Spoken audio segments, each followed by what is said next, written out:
बबन तुला हॉस्पिटलमध्ये कोणी ऍडमिट केलं? माहित नाही सर, त्या माणसाचा चेहरा मला आठवत नाही. हॉस्पिटलमधल्या या फॉर्मवर त्याचे डिटेल्स असतील ना? बाकी सगळं काही आहे पण त्याचेच डिटेल्स नाही आहेत. हे डिटेल्स कसे काय भरायचे राहिले? राहिलं का मुद्दाम लिहिलं नाही हे शोधून काढायला लागेल.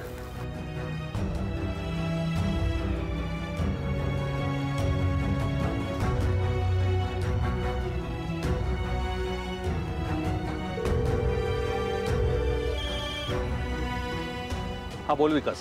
ओम, ज्या माणसाने बबनला हॉस्पिटलमध्ये ऍडमिट केलं त्याचा शोध घेणं फार गरजेचं आहे. त्याचे डिटेल्स त्यांनी फॉर्मवर दिलेले नाही आहेत आणि मला असं वाटतंय की हे सगळं त्यांनी मुद्दाम केलंय. असू शकेल, पण मग आता काय करता येईल? बरं, एक काम कर, हॉस्पिटलमध्ये जा आणि बबनला ज्या दिवशी ऍडमिट केलं होतं त्या दिवशीचा CCTV फुटेज मिळव. ही व्यक्ती कदाचित आपल्याला पुढच्या शोधासाठी उपयुक्त पडेल. ठीक आहे विकास, ते घेऊन मी ऑफिसलाच येतो. नाही, ऑफिसला नको, गुरुजींच्या घरी ये. ठीक आहे, लवकरात लवकर मी फुटेज मिळवायचा प्रयत्न करतो. ओके.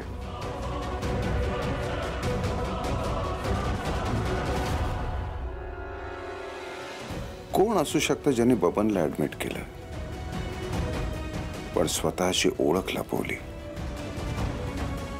असो, लपाछपी लवकर संपेलच. म्हणजे शुभदा तुला रागवली? एवढा क्षुल्लक कारणावरून? काय तर म्हणे पुन्हा असं व्हायला नको. अगं रागवली म्हणजे काय पहिल्यावर नाही घेतलं तिने, जस्ट नाराजी व्यक्त केली तिने. अगं पण नाराजी व्यक्त केली याचा अर्थ तुझी गोष्ट तिला खटकली, हो की नाही? नाही, ती तुला ओळखते, व्यवस्थित ओळखते. तिला माहितीये तू रेवतीच्या शिस्तीत तयार झालीस, तरी सुद्धा. अगं आता आई नाहीये ना इकडे आणि माझी मॉरल रिस्पॉन्सिबिलिटी तिची असं वाटलं असेल तिला. एवढं सगळं होऊन सुद्धा मावशीची बाजू घेणं सोडू नको असा.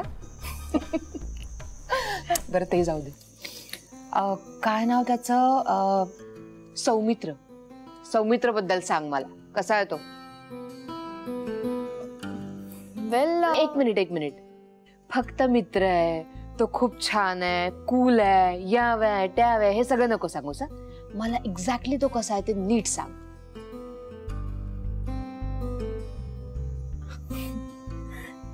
तो ना सॉर्टेड आहे. म्हणजे मी विचार केला त्याच्याबद्दल, मला तो माझ्यासारखाच वाटला. म्हणजे जे मनात तेच ओठावर. आणि फन लव्हिंग आहे, केअरिंग आहे आणि तो ज्या लोकांना भेटतो ना सतत त्यांच्याबद्दल विचार करून वागतो असं मला वाटतं. आणि हो, अजून एक गोष्ट, तो जेव्हा माझ्या सोबत असतो ना मला खूप सेफ वाटतं. अगं कसलंही बर्डन वाटत नाही. अगं हो पुरे. मी फक्त अनुक्रमणिका विचारली होती तर तू अख्खं पुस्तक वाचून दाखवलंस. चला, म्हणजे बऱ्यापैकी सगळ्याच गोष्टी सारख्या आहेत तर तुमच्या, काय? ऑलमोस्ट. आता तुला एक गोष्ट सांगते, हा निव्वळ योगायोग नाहीये. म्हणजे हे बघ, ही अशी वेवलेंथ आहे ना आपली सगळ्यांसोबत नाही जुळत. हे सगळं देवाने घडवून आणलंय. काकू प्लीज. ए प्लीज नाही, मी खरंच सांगतेय. प्लीज काय प्लीज? हे बघ, तुला जर पुढे जायची इच्छा असेल ना बिनधास्त जा. नाही, रेवती आणि विकासचा विचार अजिबात करू नकोस. मी आणि मिलिंद कायम तुझ्या पाठीशी. अगं पण हे बघ, असं काही नाहीये आणि कशाला बळजबरी? बळजबरी काय? हे बघ, तू माझ्याशी बळजबरीने हसू शकतेस, बोलू शकतेस, पण बळजबरीने लाजू शकत नाही. आणि आता तू लाजतीयस कारण तू मला कॉन्शियस करतेस म्हणून, बाकी काही नाही. एक मिनिट, तुझ्या चेहऱ्यावर आहे ना मला सगळं दिसतंय, कळलं ना? तू आता स्वतःशी खोटं बोलतीयस, तू स्वतःला फसवतीयस. अजिबात नाही. मी आलेच, तुझ्यासाठी काहीतरी घेऊन येते, चहा कॉफी.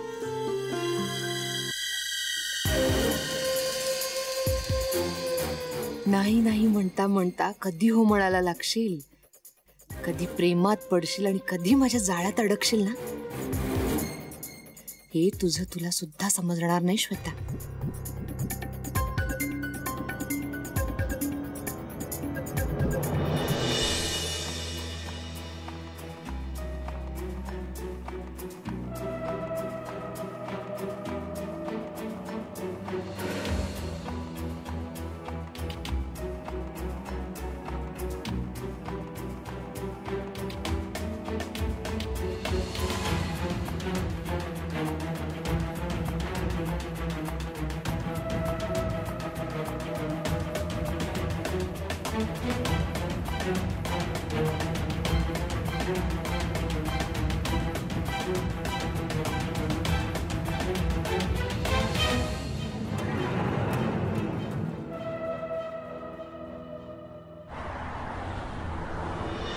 आकाशात प्रतीतं तोयं यथा गच्छति सागरं सर्वदेवो नमस्कारं प्रति गच्छति.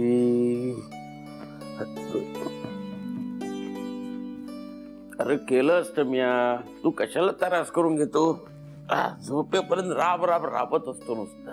अहो त्रास काय तात्या, पांघरून आणि उशी ठेवलाय फक्त, काही मोठा डोंगर इकडचा तिकडे केला नाहीये. तू नाही डोंगर केला इकडचं तिकडं, पण काळजावर वजन पडतं ना.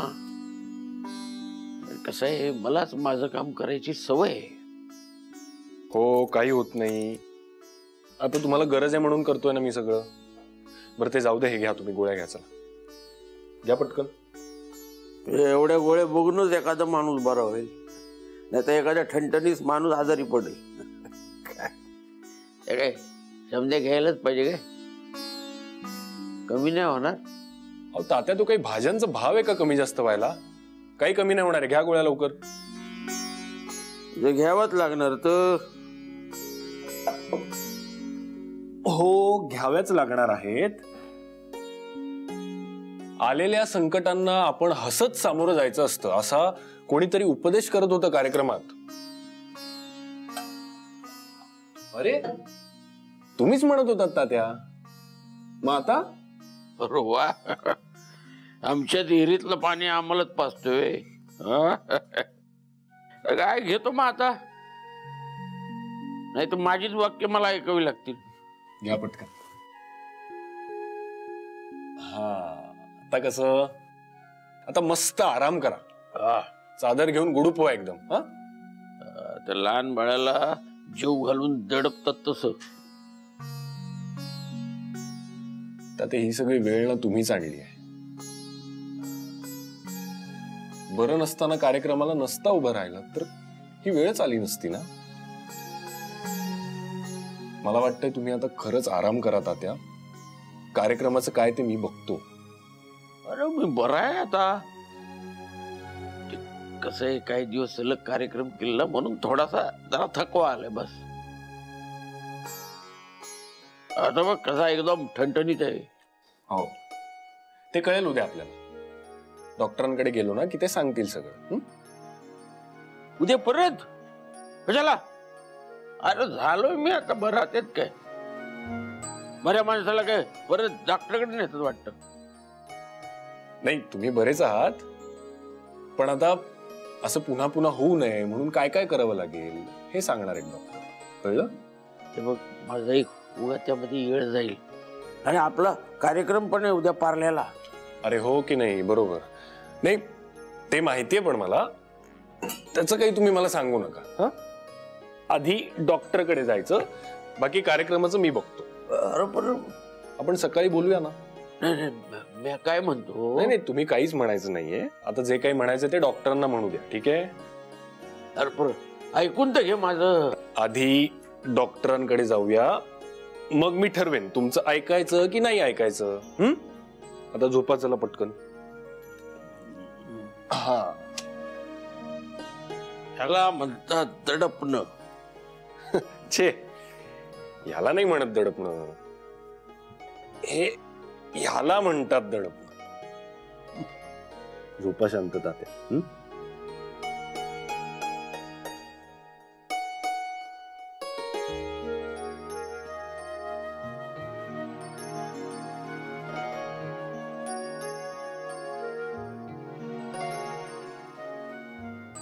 तात्या झोपा आता. दडपण.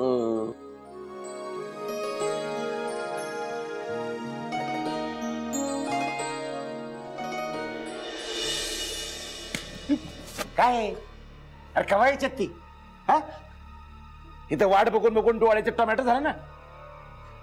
येतच असतील मालक. काय येत असतील तोवर काय चहा पाणी आणू का? हा ना ना आणि फक्त पाहिजे ना ठेव. आले. या या या दत्ता भाऊ या या दिनकर भाऊ.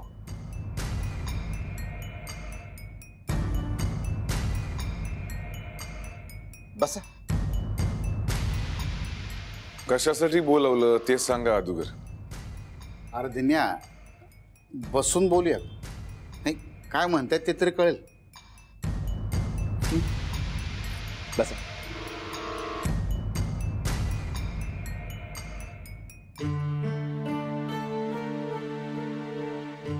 बोला. होय बोलतो. म्हणजे तसं लई विशेष नाही. कसं आहे ना दत्ता भाऊ, म्हणजे तुम्ही, तुमचा मुलगा, तुमचे कुटुंबीय हे काही माझे दुश्मन नाहीत ना. असं आहे का? हा असंच आहे. उगाच आपण ही शेत आणून धरत नाही. प्रश्न असो नाही तर तिडा असो, तो शांततेच्या मार्गाने सोडावा आणि सुटला जातो यावर आमचा विश्वास आहे. आमचा पण. वा वा वा वा. अहो हे तर बेसच आहे की. तुम्हाला सांगतो दत्ता भाऊ, तुम्ही पण ऐका दिनकरराव, मला तुमच्या कुटुंबाविषयी लय म्हणजे लयच आस्था आहे.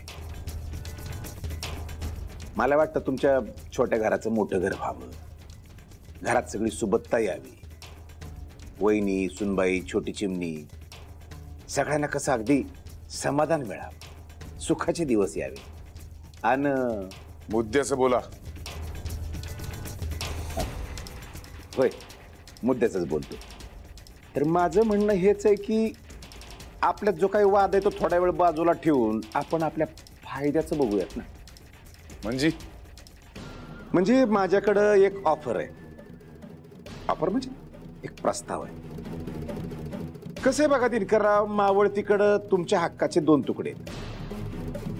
त्यात तुम्ही 2 दाणे पिकवता आणि कार्यक्रम करता आणि सगळ्यांचं पोट भरता, बरोबर?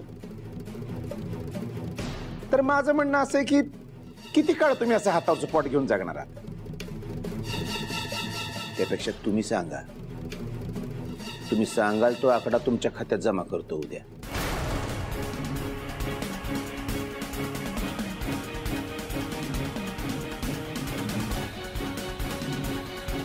हा थांबा, एवढ्यावरच नाही, पुढं ऐका. तुमच्या जमिनीला लागूनच आमचं 5 एकर वावर आहे, ते तुमच्या नावावर करतो. मग तर झालं.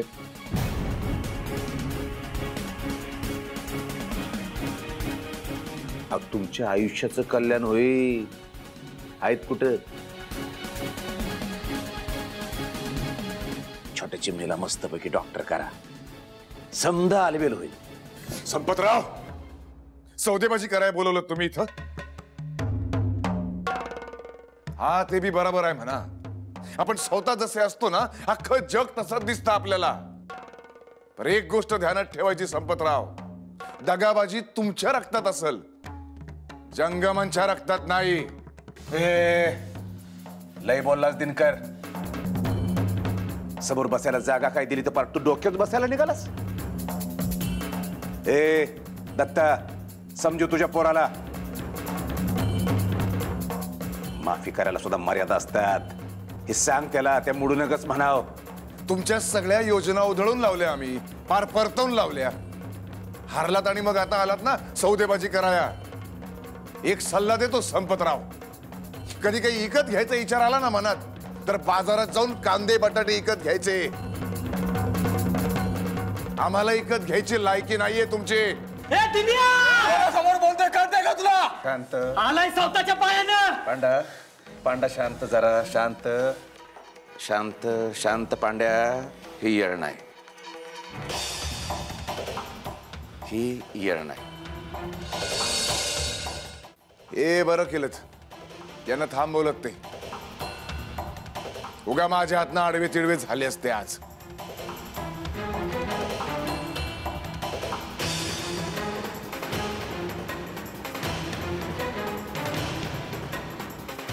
संपतराव, अहो जास्त अक्कल नाही त्याला, मूर्ख थोडा. राग नका मानून घेऊ. दत्ता लयच कम नशीब रे तू. लक्ष्मीदार अशी तुझ्या आली होती, तू नाथाडलीस तिला. आता तुझं आणि तुझ्या पोराचं काय होणार हे त्या परमेश्वरालाच ठाव. अण्णा येत आहे का निघू? आलो आलो. संपतराव राग नका मानून, येतो मी.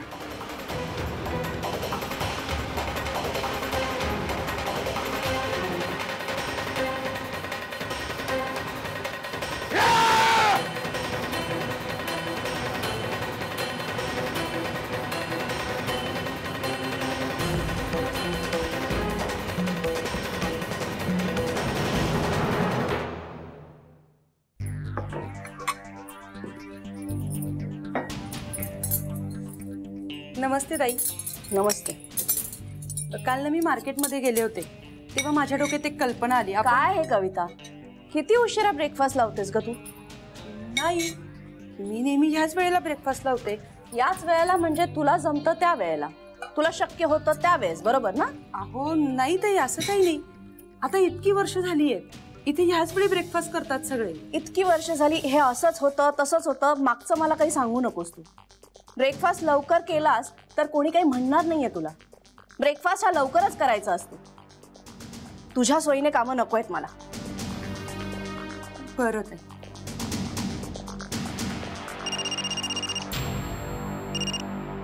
आता जस्ट निघालो सर. बर काही क्यू मिळाला काय? अच्छा ठीक आहे. बर मी तुला फोन करतो. हां निघताना तुला फोन करतो. Okay okay okay. काय ब्रेकफास्ट केल्याशिवाय घरातून बाहेर जायचं नाही. अगं मला पॅक करून दे, मी ऑफिसमध्ये काय. ते काय नाही, बस इथे बस म्हटलं ना, बस. रेवती गेल्यापासून ना दुर्लक्षच करतोयस तू स्वतःकडे. हा आणि काय रे, ती झापेल ना मला तुला वाळलेला बघून. नाही नाही मला मला हे नको. ठीक आहे, मग ज्यूस तरी घे. अरे हळू हळू. कसली एवढी गडबड आहे रे? कसली शोधाशोध करताय तुम्ही? असं वाटतंय ऑफिसचं काम कमी आणि इतर बाकीचेच व्याप आहेत तुला जास्त. म्हणजे तुझ्या फोन कॉल्स वरून तरी तसंच वाटतंय. चोरून ऐकले नाहीये तुझे फोन, जे कानावर पडते ना त्यावरून म्हणते मी. कसली गडबड आहे? कुणाला शोधतोयस तू? कसलं टेन्शन आहे एवढं? सांग ना. एवढं काय महत्वाचं नाही आहे, रुटीन केस आहे.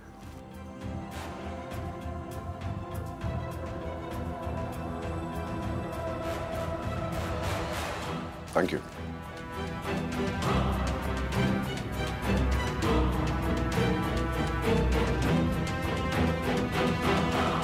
आज नाही तर उद्या तुला सांगावं तर लागेलच विकास. उगाच काही म्हणजे काहीतरी पटण्यासारखं बोल. अगदीच न पटण्यासारखं आहे हे असंच. अगं बोलणं पूर्ण तर होते तर पटेल ना. मला म्हणायचं होतं की आयुष्यात पहिल्यांदा एखाद्या मुलीबरोबर चालत फिरतोय बाईक असताना सुद्धा. हे पण न पटण्यासारखंच आहे. आता काय करू खरं वाटायला? आपण प्यालेल्या पहिल्या कॉफीची शपथ बस. वेडायचं तू कम्प्लीट. चला या हळू. बरं मी काय म्हणतो, तिकडे डॉक्टराकडे रांगच्या रांग असेल तर आपण तिकडे जास्त थांबूया नको.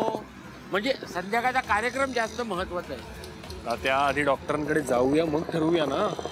असं आहे काय? नाही, आणि सगळ्यात महत्वाचं म्हणजे कितीही गर्दी असली तरी आपल्याला तिकडे थांबायचंय, कळलं का? नाही, पण तो म्हणेल हे करू नका ते करू नका, पण आपण काय पाळायचं नाही, आपल्याला पाय तेवढे घ्यायचं आणि निघायचं. हो तात्या, आधी जाऊन तर बघूया. पण आहे ना, चालताना एक गोष्ट चांगली असते, कुठली? हेल्मेट घालायला नाही लागत. म्हणजे माणसं कशी पटकन ओळखता येतात ग.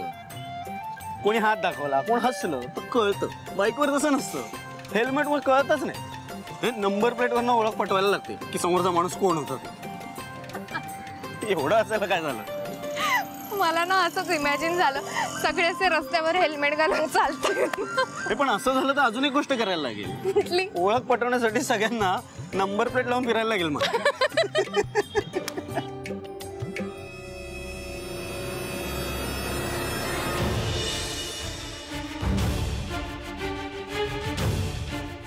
काय ग, हेल्मेट बघून चालत जाताना बघितलंस की काय कोणाला?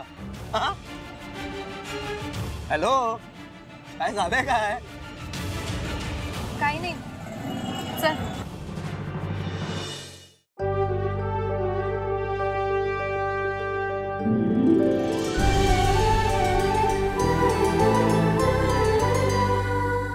अधिक माहितीसाठी सोनी लिव्ह ॲप डाउनलोड करा.